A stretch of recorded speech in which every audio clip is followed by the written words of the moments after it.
I like, click, subscribe, do all that. You already know what time it is. It's Netflix time. This movie's called Who's the Boss? A young, overworked, and executive with an overbearing boss starts her own side hustle and events an employer once her business begins to flourish. So it's one of those African Nollywood movies that came out last year. It's about an hour and 45 minutes long. Spoiler alert, let's get it. So here we have Leah with a yellow on and her boss right next to her in black. They make all types of commercials and stuff, and Leah's been working as an intern for like 4 years and she's trying to get her stage up in the company, but the boss is not trying to let her have it. She tells her she's not ready for the position and kind of berates her on top of that. While on break, she calls her homegirl Jamaica, who's a nurse and works with pregnant ladies and stuff like that. And it's supposed to be a birthday today, but somebody brought her a midget with a cake. I'm sorry, a little person or whatever. Man, I'm not PC. I don't give a fuck. Let's go. Well, anyway, while she's on the phone with her homegirl, she overhears the boss and the CEO talking, saying Leah is valuable, but she can be replaced. I know she's thinking to herself, like, what the fuck? I come up with most of the ideas of this goddamn company. She had enough of this shit and chokes her damn boss out. No, that's not really what really happened, but she wants to, though. Boss tells her, hurry up in the bathroom because we got to work on this project. We got to do it double time. And I don't know what it is with the music cues in these African films. Some scenes fit the music, but then like otherwise, like sometimes they'll play some suspense music and have you pumping up for something or whatever like that. But then when the scene plays, it's just them sitting at a desk. Like, it doesn't make any sense. So then we cut to this guy named Lakey, and he's about to get some random chick to business, but then he gets a phone call. He gets a call from his best friend Jamaica telling him like, hey, you gonna set up the party? You gonna get it popping? What's good? He tells her everything's all good and gravy. He got everything set up. And then it's back to business. And then afterwards, he conducts a play. So apparently he was some primetime actor. He actually bought his own auditorium, and he just does plays out of it from time to time. So they're on Jamaica's at a party jamming, and Leah finally joins her, but she about to ruin the whole damn mood. Because basically Leah's boss is fucking with her. Jamaica's like, yo, why don't you just quit? She's like, man, I ain't got no backup job. And Jamaica talking about something, you can come live with me. She's like, come on now. See, Jamaica's situation, even though she works, she has rich parents or whatever like that, and she basically doesn't have to pay rent. She lives in a rent-free apartment or something like that. Meanwhile, the kid's having his own party. He's actually jamming at his house. He calls Jamaica and tells her like, hey, yo, get the party popping over here. They get there, they act like they mad to be there, and he's like, look, there's a chiller party up the stairs or whatever. So they get upstairs. This scene drags on long, like it's nothing going on. I feel like they're supposed to be talking to this guy about something, but for the time being, nothing happens. Basically, the scene was completely unnecessary to the whole entire story. Anyway, after that, like he was about to get some cheeks, but then Leah came in the room cock blocking, and then she went on her way. She was a gold digger anyway. He didn't even care anyway. And besides, Leah's much better for you anyway. Well, anyway, after that, Jamaica sets up something. They both talk to this guy about setting up a business proposition. That should have happened in the scene before, except when they were sitting there just looking at each other and nothing happening. That's what should have been taking place. Well, anyway, I guess they're about to go to sleep. Next day, she gets some more bullshit from an angry boss, who she's ready to choke the fuck out. But once again, that's in her head. She don't do that for real. Alright, we just go call her Miss T. So Miss T puts out another commercial ad for some investors. The commercial they don't really approve of. So Leah gives her alternate idea, which they consider more than Miss T's idea. So, you know, she obviously hating because they ain't approve of her idea, but they approved of Leah's. My thing is, that's your protege. Why would you be mad at her for trying to help out? Because she hating, that's why. And because it makes it look like she can't do her job no more in front of the CEO, so... So she basically demoted her and sent her on vacation for 3 months. But she still wants her to handle her personal stuff. Ain't that some shit?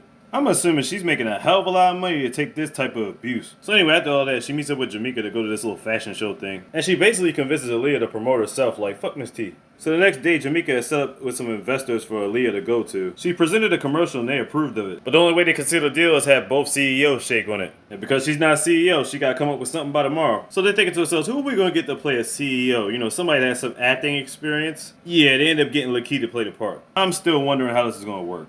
He tries to go over some business tactics with her, but she's acting all high and mighty on him, kind of. Because he basically calls her on her own bullshit. He says you're not going to succeed on your own because you're too scared to fail. And he lets her know, like, yo, you got to hear this stuff, especially in your profession. You got people more ruthless over top of you. Prime example, Miss T, your boss. Well, anyway, the next day they're ready. She's mad at him because he doesn't own a suit. She gets him a suit on the way, he gives the presentation, and everything goes fine. And they're just okay with it, huh? Now I'm thinking to myself, he might have been convincing in his acting. If they think it's a dummy corporation that's just getting started, you would think they would do a little bit of, you know, background checks or something. Not very smart on their end. They looking like the real dummy corporation. When she gets back, apparently the pitch was so good, they want like 5 more pitches. Which you would think is good, but the only problem with that is it's gonna make her company start to get suspicious. So she's stressing off of that shit. Lakey's like, fuck all that, we going out tonight, yo. You ain't gonna be stressing out this shit all night. He takes her out to see this artist who's actually pretty good. Then they spark up a conversation. He thought she was gay at first because she wasn't giving him any time of day or even looking at him in that direction. She's like, really, get the fuck out of here. Well, anyway, the point was, you know what I'm saying, to get her laughing and get her out of her funk.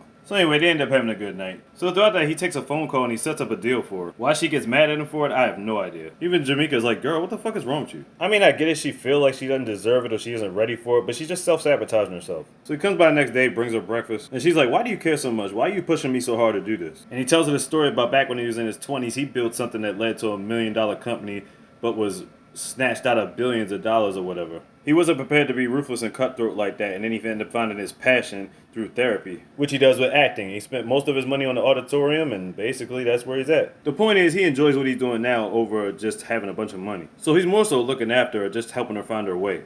Next day work, she comes in, she's like, yeah, your holiday's over, you're coming back to work. Apparently, she been doing some snooping around, she knows something up. She's like, nah, I need you here. Need you to be doing like double overtime. Because you know your girl comes up with the ideas. Well, anyway, her boss asks her about this company named Ania, which is actually the bootleg company she's pumping out, but you know she ain't saying nothing. Basically, the boss is on your trail. So she meets up with Lakey and they gotta find a corporation that's not tied to the corporation that she works with now. A lot of the ones they try to pick already have clients. So they end up finding a company called Superphones. Now, why they wouldn't have a global phone company as a client? Because they already work for the competition, so. Yeah. Well, anyway, they use that and they get it cracking. All they need now is a catchphrase. So the next day, they setting up for the pitch that's due. She's trying to leave because the pitch is for Anita. So obviously, Lakey is supposed to be the one that's coming in for the pitch. So she tries to meet him downstairs to play it off like they don't know each other because both her boss and CEO will be there. But then she just grabs him and kisses him. I'm like, oh shit. And then she plays it off in front of her CEO like this is her friend. And because he hasn't been there for any of the pitches, he don't know shit. Later on that day, they both geeking and shit out the fact that she actually kissed Lakey and shit. Jamaica's like, really? Next day, boss berates her about a useless pitch, which Leah's obviously given to her on purpose at this point. Leah meets up with Lakey again. She tells him that he has to do the pitch alone for obvious reasons, honestly. When she leaves, she kisses him for real this time. Next day, he's at the office, and she's got to act like they never met in front of her boss, T. See, this company already chose a pitch before T's pitch, but once again, T doesn't know that the company is actually Anita, which is run by Leah and Company, you know what I mean. So the thing we didn't know is they've been trying to lock this contract down for years, and the company's apparently worth $1 billion.